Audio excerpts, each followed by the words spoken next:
Hi friends, welcome to Tamil movie update. இன்னைக்கு நாம் என்ன படம் பார்க்க போகிறோம் அப்படின்னா, நம்ம நிர்வாகம் பொறுப்பல்ல அப்படின்ற ஒரு படத்தை பற்றி அப்படி தாங்க பார்க்க போகிறோம்.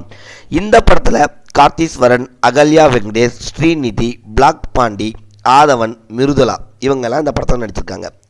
இந்த படத்தோட கதை என்னன்னு பார்த்தீங்க அப்படின்னா, ஏமாறுபவர்கள் இருக்கும் வரை ஏமாற்றுபவர்கள் இருப்பாங்க, ஏமாற்றங்கள் நடந்துக்கிட்டே தான் இருக்கும் அப்படின்னு நம்ம ஹீரோவே கெட்டவனாக மாறி மெசேஜ் சொல்கிற மாதிரி ஒரு படம் தாங்க நிர்வாகம் பொறுப்பல்ல. இந்த படத்தில் வந்து பார்த்திங்கன்னா, ஆசை வார்த்தை காண்பித்து நம்ம கவர்ச்சி விளம்பரம் செஞ்சு காதல் அப்படின்னு 4 வகையான மோசடி செஞ்சு 8000 கோடி சம்பாதிக்கிறாரு நம்ம ஹீரோ. அவர் போலீஸில் சிக்னாரா எஸ்கேப் ஆனாரா அப்படின்றதாங்க கதை. நிர்வாகம் பொறுப்பல்ல அப்படின்னு கதை எடுத்து அதில் தானே டைரக்ட் பண்ணி தானே ஹீரோவாக நடிச்சிருக்காரு நம்ம எஸ்கே கார்த்தீஸ்வரனே. இந்த படத்தில் பல கெட்டப்பில் வராரு, அப்பாவி மக்களை ஏமாற்றுறாரு. இது எல்லாமே நம்ம நியூஸ் பேப்பரில் பார்த்த மாதிரியே இருக்கும். அவருக்குள்ளே இருக்கிற டீம் அவங்களுக்கு ஹெல்ப் பண்ணுறாங்க. முதல்ல பிளாக் பாண்டி அவரோட சபல புத்தியால் பணத்தை இழக்கிறாரு. அடுத்தது கோழி பண்ணை வச்சுருக்கோம் நம்ம லிவிங்ஸ்டன், அதிக வட்டிக்கு ஆசைப்பட்டு பல லட்சத்தை இழக்கிறாரு.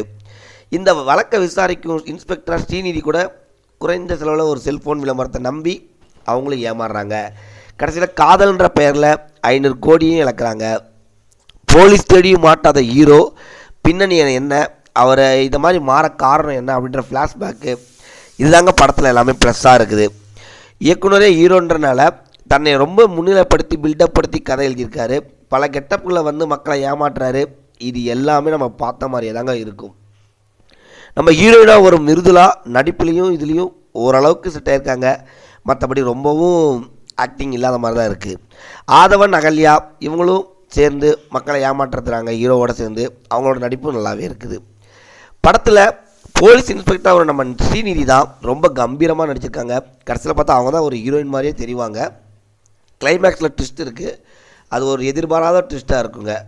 மற்றபடி கதை வந்து பார்த்திங்க அப்படின்னா, பட்ஜெட் காரணமாக பல சீன்களை வந்து ஒரு சுமாராக இருக்குது. காமெடின்ற பேரில் வசனங்கள் ரொம்பவே போர் அடிக்குதுங்க. ஸ்ரீகாந்தோட இசையில் அவர் ஒரு பாட்டுக்கு டான்ஸ் ஆடிருக்காரு. அந்த பாட்டு கொஞ்சம் ஓகேவாக இருக்குது. படத்தில் அப்போது ஏஐ காட்சிகள் வருது, அது கொஞ்சம் புதுமையாக இருக்குது. கதை திரைக்கிறது எதுவும் ரொம்ப ஸ்லோவாக இருக்குங்க. ஹீரோ பில்டப்பாக பேசிக்கொண்டே இருக்கிறாரு, செம்ம போர் அடிக்கும். அதெல்லாம் இத்தனை கோடி ஏமாற்றுறாரு, போலீஸ் கமிஷனர் நட்பாகவும் இருக்கிறாரு. கடைசியில் அவர் என்ன ஆனார், தன்னோட ஃப்ளாஷ்பேக் என்ன அப்படின்னு ஒரு நல்ல விஷயம் சொல்லியிருக்காங்க. இந்த படத்தை போய் பார்க்கலாம். அதனால தான் படத்தோட பேர் வந்து நிர்வாகம் பொறுப்பல்ல அப்படின்னு சொல்லியிருக்காங்க.